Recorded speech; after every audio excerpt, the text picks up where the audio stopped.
Jake Murphy had always thought his biggest career mistake was microwaving fish in the office break room. Turns out, accepting a job as Dragon Commander without reading the fine print was significantly worse. The recruitment ad had been vague. Seeking dynamic leader for unique interstellar opportunity. Excellent benefits. Dragon experience preferred but not required. Jake figured they meant the software company Dragon Systems. He was wrong. Very, very wrong. Standing on the crystalline platform of Vorthar Prime, Jake watched his shuttle disappear into the star-streaked void and wondered if his life insurance covered death by disappointed alien dragon. The welcoming committee consisted of one very large, very unimpressed reptilian creature whose scales shimmered like oil on water. "So," Jake said, adjusting his tie nervously, "I'm here about the commander position?"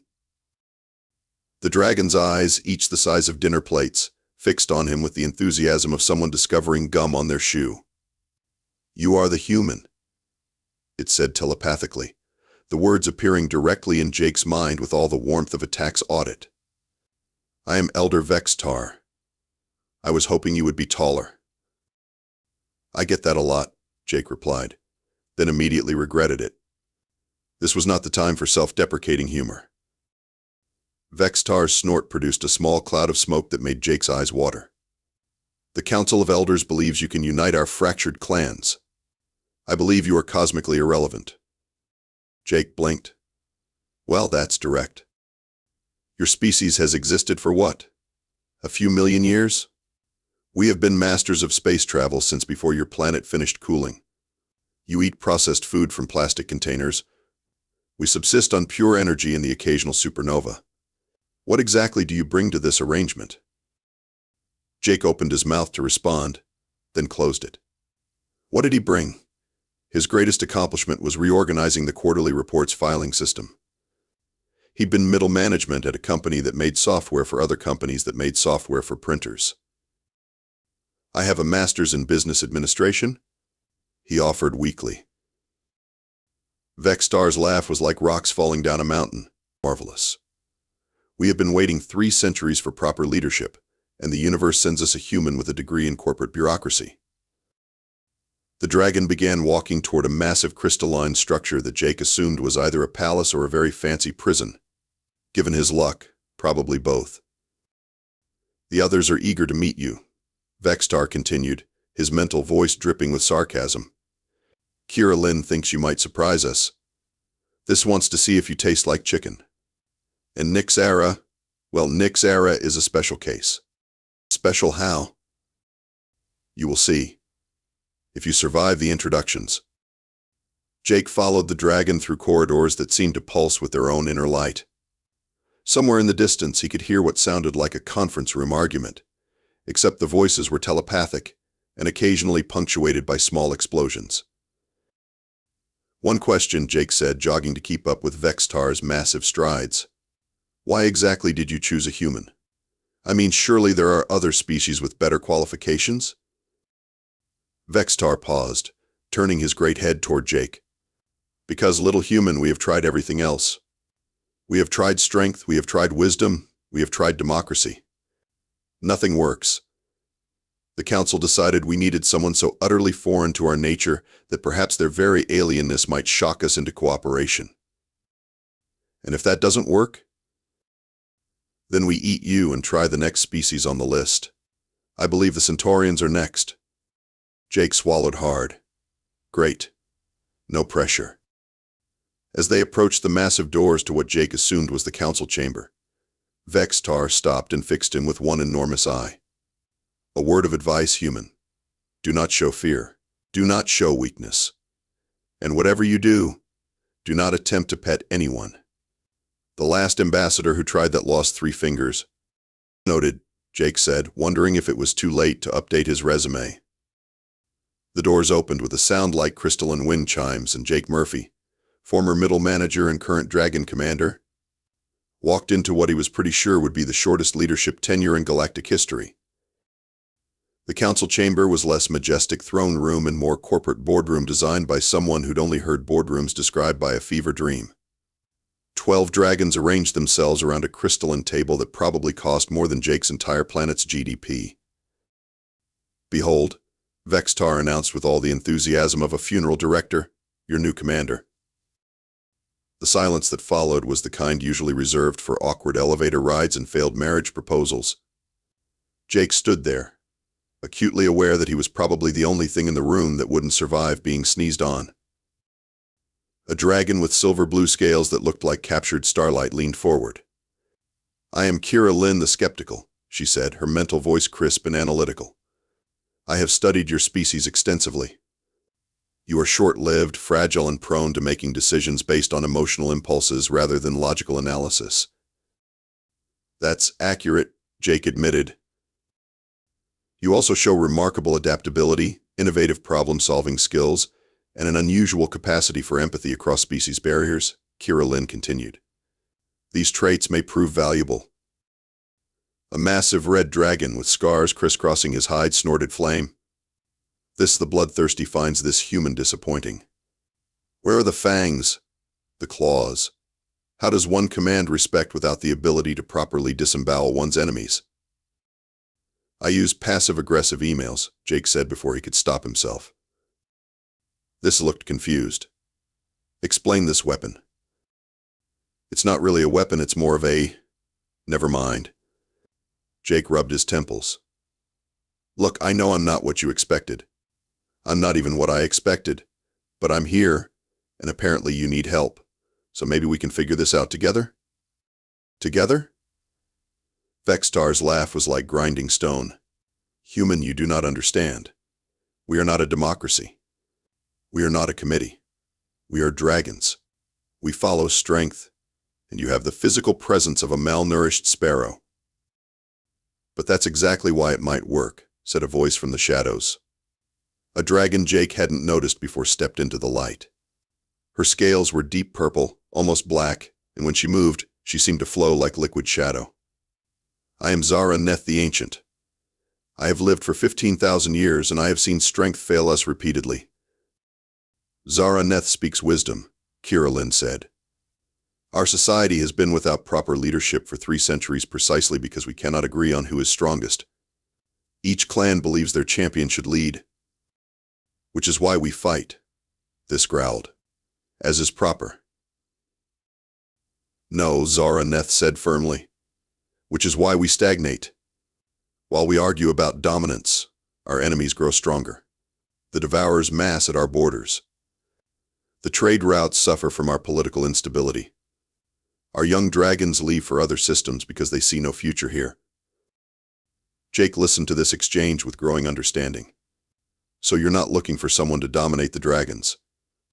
You're looking for someone the dragons won't feel compelled to challenge." "Precisely," Kira Lynn said. "A human cannot threaten our hierarchy because a human cannot truly join it. You exist outside our power structure." "Like a referee," Jake said, warming to the idea. "I'm not playing the game, I'm just making sure everyone follows the rules." "Rules?" This looked skeptical. "What rules?" "That's something we'll have to work out together," Jake said. "But first, I should probably meet everyone who's going to be part of this process." "There is one dragon you have not yet met," Vextar said, his mental voice carrying an odd note of warning. "Nyx Ara the Shadowblade. She is difficult." "Difficult how?" "She has killed more enemies than any dragon in our history," Zara Neth explained. "She is faster than thought, deadlier than a collapsing star, and has never shown deference to any leader. She also has not spoken to anyone in 50 years, Kira Lynn added. She attends council meetings but never contributes. She follows orders but never acknowledges authority. And she is absolutely essential to our defense," this said grudgingly. "Without Nyx Ara, we would have fallen to the Devourers decades ago." Jake nodded slowly. "So I need to somehow gain the respect of an anti-social super-soldier dragon who hasn't talked to anyone since before I was born." "Essentially, yes," Vextar said. "No pressure?" "Right," Jake said, loosening his tie. "When do I meet her?" The council chamber suddenly felt colder, and Jake realized that all 12 dragons were looking at something behind him. He turned around and found himself staring at a pair of eyes that gleamed like polished obsidian. The dragon attached to those eyes was smaller than the others, sleeker, with scales so dark they seemed to absorb light. "Hello, Nix-Era," Jake said, proud that his voice only cracked a little. The dragon regarded him silently for a long moment, then did something that made every other dragon in the room tense. She smiled, revealing teeth like crystallized moonlight. "Hello, little commander," she said, her mental voice like silk over steel. "I have been waiting to meet you." Nix-Era moved like liquid shadow given form, circling Jake with the predatory grace of something that had never been prey. The other dragons watched this display with the fascination of witnesses to a traffic accident in slow motion. "You are smaller than I expected," she said, her telepathic voice carrying amusement rather than disappointment. "And you smell of fear and coffee." "The coffee's not my fault," Jake said, trying to keep his voice steady. "The shuttle food was terrible." Humor in the face of death, Nix-Era mused, still circling. "Interesting. Most beings either flee or attempt to establish dominance when I approach. You do neither." "Well, fleeing seems pointless since you're faster than me, and establishing dominance seems stupid since you could probably disintegrate me with a thought." "I could," she agreed cheerfully.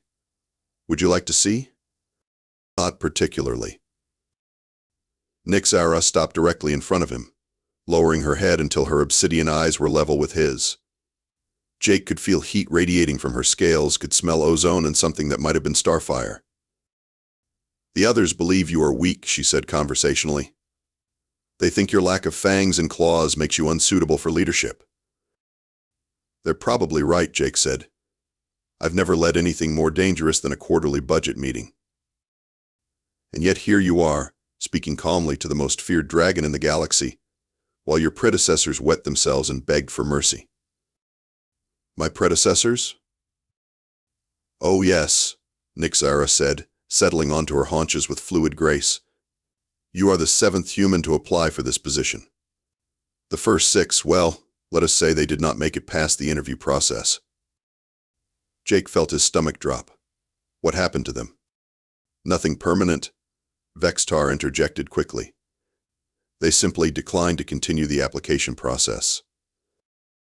"After meeting me," Nix-Era added with obvious satisfaction, "I have a reputation for being somewhat intimidating." "Somewhat," Jake repeated weakly. "I find it refreshing that you are not immediately demanding I bow to your authority," Nix-Era continued.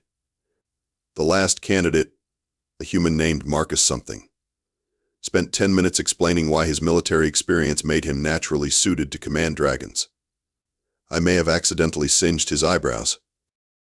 "Accidentally?" "Well, mostly accidentally." Jake looked around the room at the other dragons, all of whom were watching this exchange with expressions ranging from fascination to concern to what might have been popcorn-eating anticipation.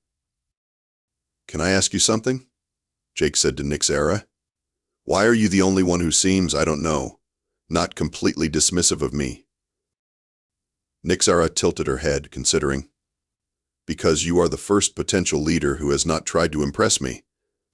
You have not boasted of your strength or your achievements. You have not demanded respect or threatened consequences." "I'm not really in a position to threaten anyone," Jake pointed out. "Exactly," Nix-Era said, and there was something like approval in her mental voice. "You understand your limitations. Most beings in positions of power do not."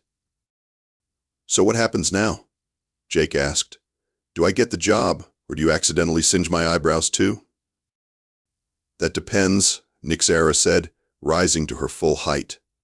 "Are you prepared to prove that you can lead dragons without dominating them?" "I'm prepared to try," Jake said. "Though I should probably warn you, I have no idea what I'm doing." "Honesty," Nix-Era said, and Jake could have sworn she was pleased. Another unusual trait in a leader. "The Devourers will not wait for you to learn on the job," this interjected. "They mass at our borders even now." "The Devourers?" Jake asked. "Our ancient enemy," Kira Lynn explained. They consume entire star systems, leaving nothing but empty space in their wake. We have held them at bay for millennia, but our fractured leadership has made our defenses less effective. Jake nodded, processing this information. So I need to unite the dragon clans, organize a defense against cosmic locusts, and do it all without actually being able to order anyone around. Essentially, yes, Vextar said dryly. And if I fail? Then we all die, Nyx Era said matter-of-factly. But do not worry, little commander. Death is quite peaceful once you stop struggling. Jake stared at her. That's not as reassuring as you might think. I was not attempting to be reassuring, Nyx Era replied. I was being honest. I thought you appreciated honesty. I do, but maybe we could aim for honest and slightly less terrifying? I will consider it, Nyx Era said, and Jake was almost certain she was laughing at him. In the meantime, you should probably figure out how to save us all. Right, Jake said, loosening his tie further. No pressure. As the council session continued, Jake found himself watching Nyx Era out of the corner of his eye. Unlike the other dragons, who postured and argued and tried to establish dominance through volume and flame, she simply listened. And when she looked at him, he didn't see the dismissive skepticism he got from the others. He saw something that looked almost like curiosity. It was probably the most encouraging thing that had happened to him since he'd arrived, which, given that he was surrounded by giant telepathic dragons discussing the end of civilization, was a pretty low bar. But it was something. 3 days into his tenure as Dragon Commander, Jake had learned several important things. First, dragon politics made human politics look like a kindergarten playground dispute. Second, military strategy was significantly more complex when your troops could fly at the speed of light but refused to follow orders from anyone they hadn't personally fought. Third, the Devourers were not, in fact, cosmic locusts. They were much, much worse. Jake stood in the war room, staring at a holographic display that showed the Devourer fleet approaching like a swarm of mechanical hornets. Each ship was roughly the size of a small moon and bristled with weapons that could crack planets like eggs. The Outer Colonies report complete communication blackout, Kira Lynn announced, her mental voice tight with concern. Theta Station, Meridian Outpost, and the mining facilities at Zirion 7. All silent. They do not simply destroy, this growled. They consume. They take the energy of entire worlds and add it to their own power. Each victory makes them stronger. How long until they reach the core worlds? Jake asked. 48 hours, Vextar replied grimly. Perhaps less if they continue to accelerate. Jake nodded, trying to project confidence he didn't feel.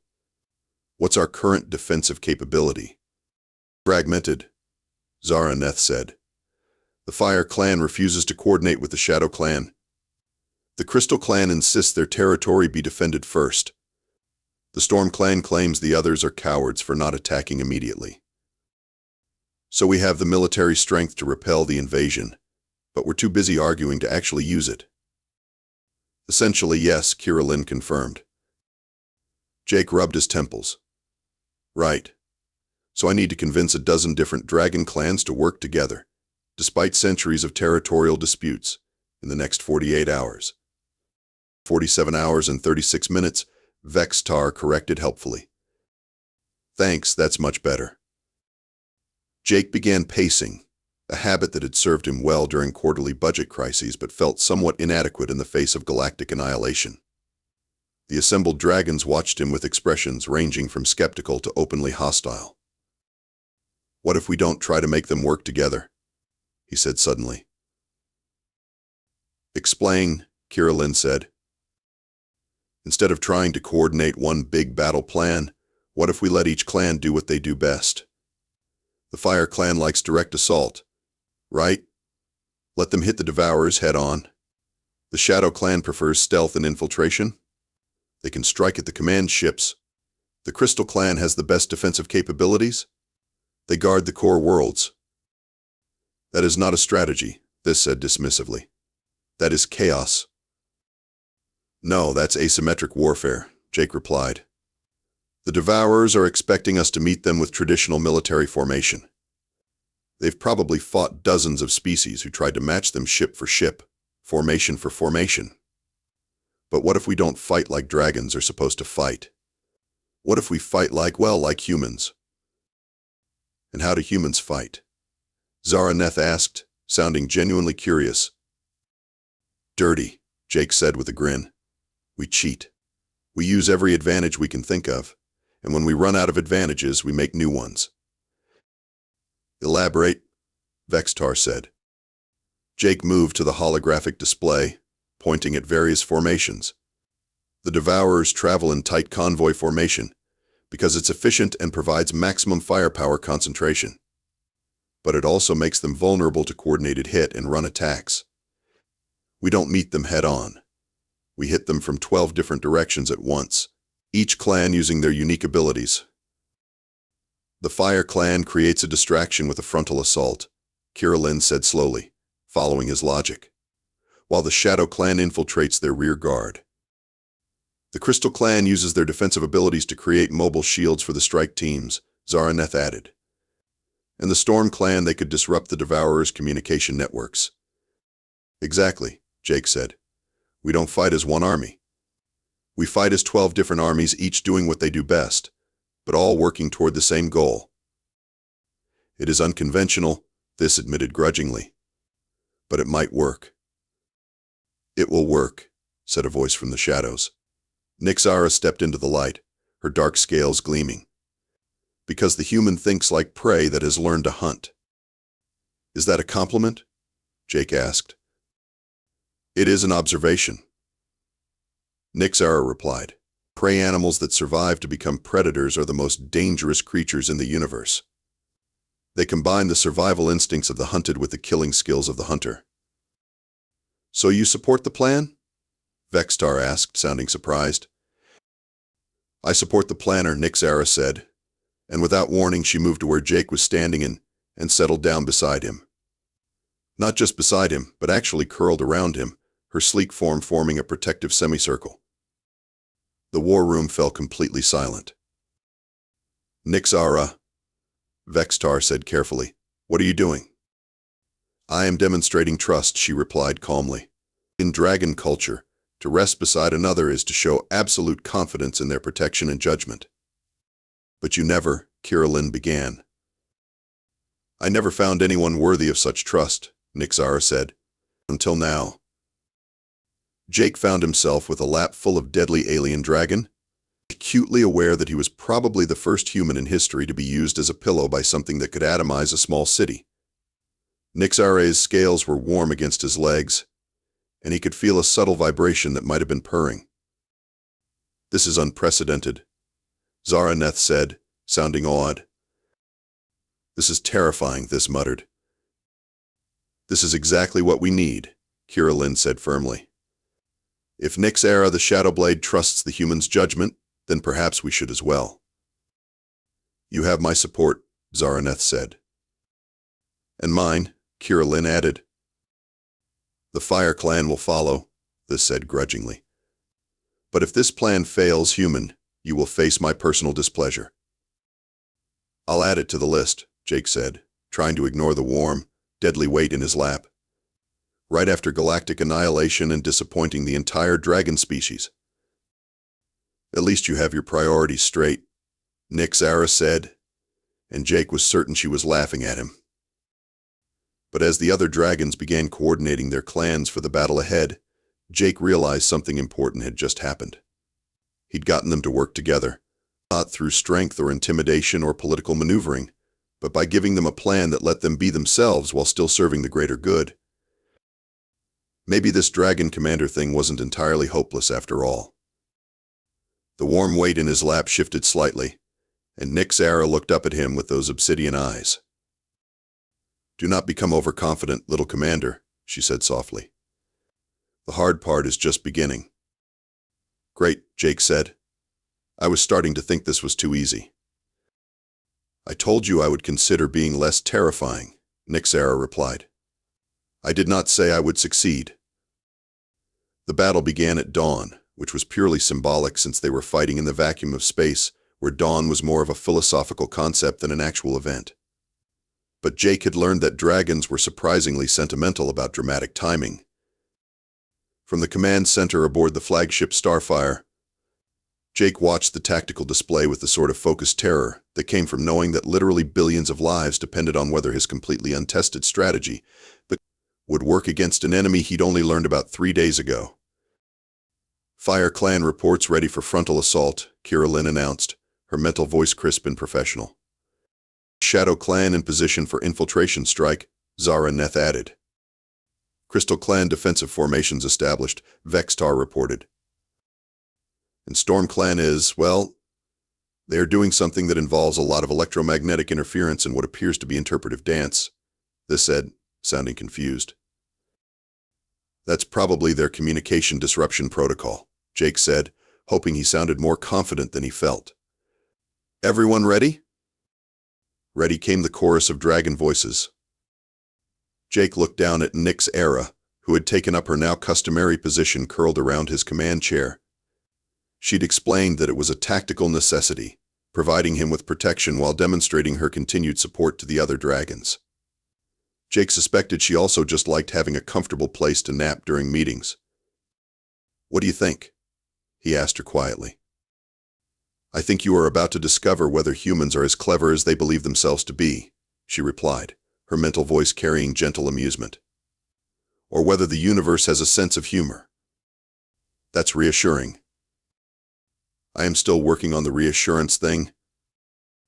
The Devourer fleet appeared on the display like a swarm of mechanical death, each ship bristling with weapons that could level continents.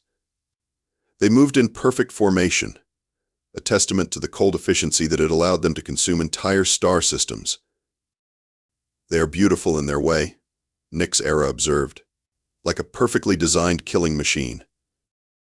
You have a very disturbing sense of aesthetics, Jake said. I appreciate efficiency. It is why I find you interesting. I'm efficient? You are the opposite of efficient.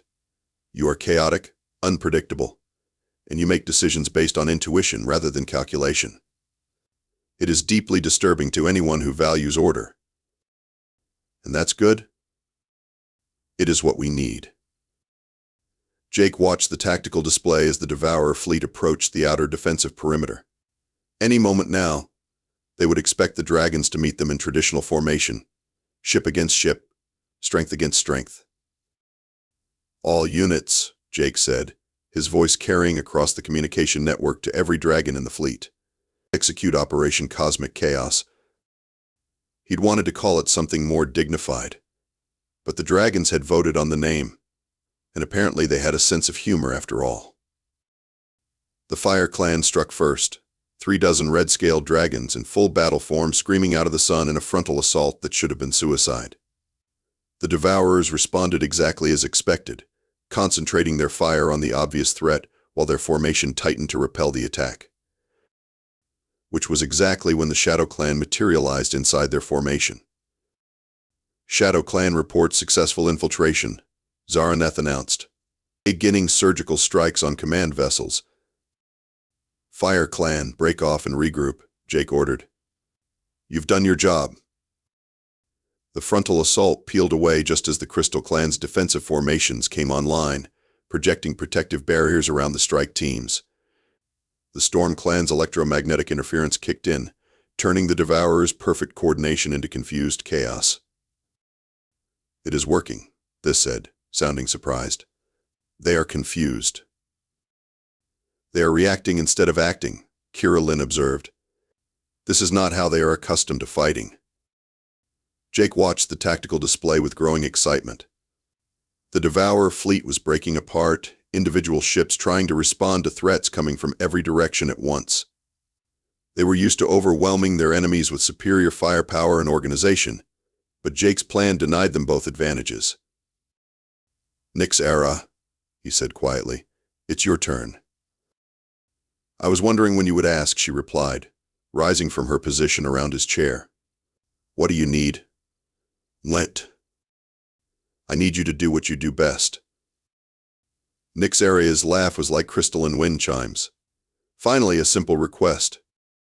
She launched herself from the flagship's fighter bay, her form shifting from solid matter to something that moved like liquid darkness.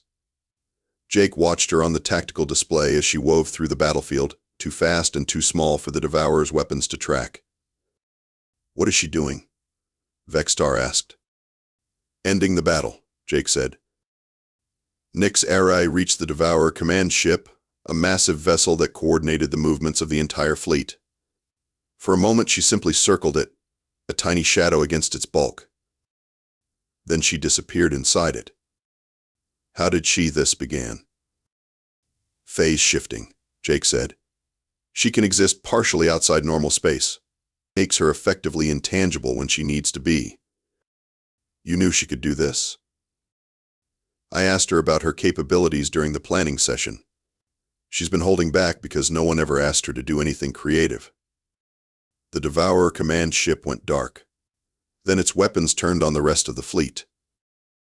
"The Devourers are firing on each other," Kira Lin reported, her mental voice filled with amazement. "Nyxaria has taken control of their command ship," Jake explained. "Now she's using their own coordination protocols against them." The battle, which should have lasted hours and cost thousands of lives, was over in minutes. The Devourer fleet, thrown into chaos by the loss of their command structure and the Dragon's unconventional tactics, began to retreat. "Should we pursue?" This asked. "No," Jake said. "We've accomplished our objective. They'll think twice before attacking Dragon space again." "The human is wise," Zara Neth observed. "Victory in battle is valuable, but victory that prevents future battles is priceless." Nyxaria reappeared in the fighter bay, her form solidifying as she returned to normal space. She looked exactly as she had before, except for what might have been a satisfied expression. "The command ship has been neutralized," she reported. "The Devourers are retreating to their own territory." "How many casualties?" Jake asked. "Minimal. The Fire Clan lost 3 fighters to enemy fire, but the pilots ejected safely. The Shadow Clan reports 0 losses. The Crystal and Storm clans were never in direct combat." Jake felt a tension he hadn't realized he was carrying leave his shoulders. "We did it." "You did it," Nyxaria corrected, settling back into her position around his chair.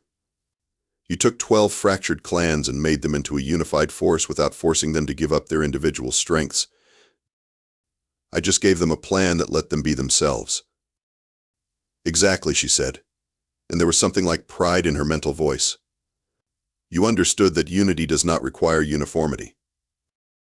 "Is that a dragon saying?" "It is now." Jake looked around the command center at the assembled dragons. They were all looking at him with something that might have been respect, which was a significant improvement over the barely concealed hostility he'd been getting 3 days ago. "So what happens now?" he asked. "Now," Vextar said, "you learn to be a proper dragon commander." "I thought I just did." "You learn to win a battle," Kira Lin corrected. "Now you must learn to win a peace, which is significantly more difficult." Nyxaria added helpfully. Jake leaned back in his chair, feeling the warm weight of the galaxy's deadliest dragon curled around him like a protective barrier. "Of course it is." "Do not worry, little commander," Nyxaria said, and Jake could swear she was purring. "I will help you." "That's actually really reassuring. I told you I was working on it." 6 months later, Jake Murphy sat in what the dragons insisted on calling his throne room, but which he'd furnished with a comfortable recliner, a coffee maker, and a spectacular view of the Zephyrian homeworld's 3 moons. It was, he reflected, probably the most comfortable seat of power in the known galaxy. It was also currently occupied by both him and Nyxaria, who had taken to using him as a combination pillow, heat source, and security blanket. The arrangement had caused quite a stir in galactic diplomatic circles. "The Centaurian ambassador is here for the trade negotiations," Kira Lin announced, her mental voice carrying the slight amusement that had become her default tone when dealing with Jake's unconventional leadership style. Send him in, Jake said, scratching behind Nixara's auditory ridges. She'd discovered that humans gave excellent ear scratches and had become shamelessly addicted to them. The Centaurian ambassador entered with the nervous energy of someone who'd been briefed on the situation but still found it difficult to believe. He was a tall, crystalline being who communicated through harmonic resonance and was, according to his file, considered one of the galaxy's most skilled diplomats. Ambassador Resonance, welcome to Zephyria, Jake said, gesturing to the chair across from his recliner. Please have a seat. The ambassador's harmonic tones conveyed polite greeting, while his body language suggested he was trying very hard not to stare at the deadly alien dragon, using the human leader as furniture. Commander Murphy, he said, his voice like crystal wind chimes, I must confess, your unusual approach to leadership has generated considerable interest in diplomatic circles. I bet it has, Jake said. Coffee? I thank you, but Centaurians do not consume liquid nutrients. More for me, then. Jake took a sip from his mug, which was decorated with world's okayest dragon commander in several galactic languages. It had been a gift from This, who'd apparently developed a sense of humor. The trade proposal looked straightforward, Jake continued. Crystal matrix technology in exchange for access to our outer mining colonies. The dragons are fine with it, assuming you can guarantee the crystals won't be used for weapons. Of course, the ambassador said, but I must ask, is it true that you unified the dragon clans without conquering them? Conquering seemed like a lot of work, Jake said. Plus, it's hard to conquer people who can disintegrate you with their mind. But the report suggests that you have achieved something that the greatest military minds in the galaxy considered impossible. Jake shrugged. I just asked them what they wanted to do and then figured out how to let them do it while still working together. That is, remarkably simple. Simple ideas usually are. It's the execution that gets complicated. The ambassador's harmonic tones shifted to something that might have been curiosity. And the dragon, forgive me, but she is Nixara the Shadowblade, is she not? The one who single-handedly held off the Vorthar fleet at the Battle of Crimson Nebula? Nixara's mental voice carried lazy amusement. Tell him I could do it again if necessary. She says she could do it again if necessary, Jake translated, then added. But she's retired from active combat. She's more of a strategic advisor now. I am not retired. I am tactically repositioned for optimal human warming. She's not retired, Jake corrected. She's tactically repositioned for optimal human warming.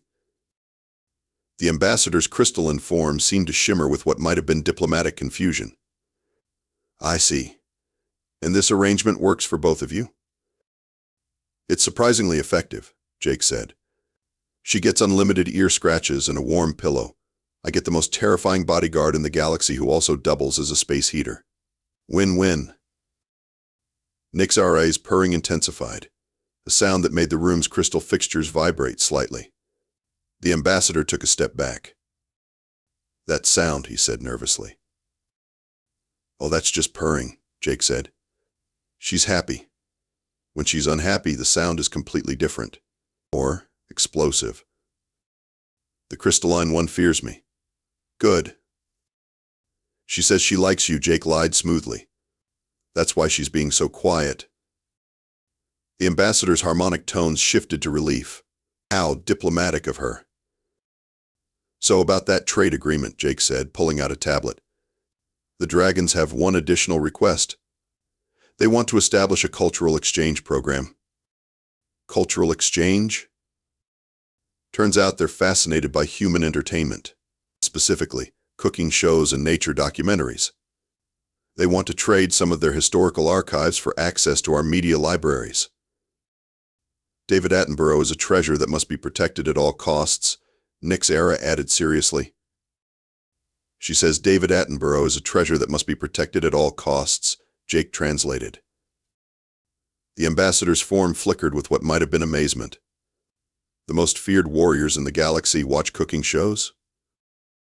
The Great British Bake Off is apparently the most popular show on Zephyria right now, Jake said.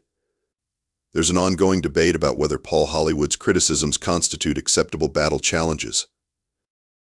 His judgment is fair but harsh. I respect this.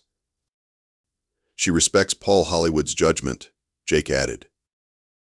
The ambassador paused, his harmonic tone cycling through what sounded like disbelief. This is not what I expected when I was briefed on this mission. Nothing about this situation is what anyone expected, Jake said. But it works. The dragons are happy, the galaxy is peaceful. And I've learned that intergalactic diplomacy is basically just figuring out what everyone actually wants instead of what they think they're supposed to want. And what do the dragons actually want? Jake scratched behind Nixara's ridges again, earning another rumbling purr. Same thing everyone wants. To be understood, to be respected, and to have someone who'll watch cooking shows with them without judging. Also ear scratches. The ear scratches are crucial. Also ear scratches, Jake added. The ear scratches are crucial. The ambassador was quiet for a long moment, his crystalline form reflecting the light of the 3 moons outside. Finally he spoke. Commander Murphy, I believe this may be the beginning of a new era in galactic relations. As long as nobody tries to take away their baking shows, Jake said. Because that would end very badly for everyone involved. There would be fire. Much fire. She agrees, Jake said. There would be fire. Much fire. The ambassador's harmonic laughter was like silver bells in a gentle breeze. I believe I understand now why the dragons chose you as their leader. I'm not their leader, Jake said. I'm more like their interpreter and professional ear scratcher. And heat source. Do not forget heat source. And heat source, Jake added. Apparently I'm very warm. As the ambassador left with the signed trade agreement, Jake settled back into his recliner. Outside, the 3 moons of Zephyria cast their light over a world that had found peace not through conquest or domination, but through the simple revolutionary act of actually listening to each other. You know, he said to Nixara, 6 months ago I was just trying to avoid getting eaten by dragons. And now you are professional dragon furniture. Life is full of surprises. Professional dragon furniture, Jake mused. I wonder what I should put on my business cards.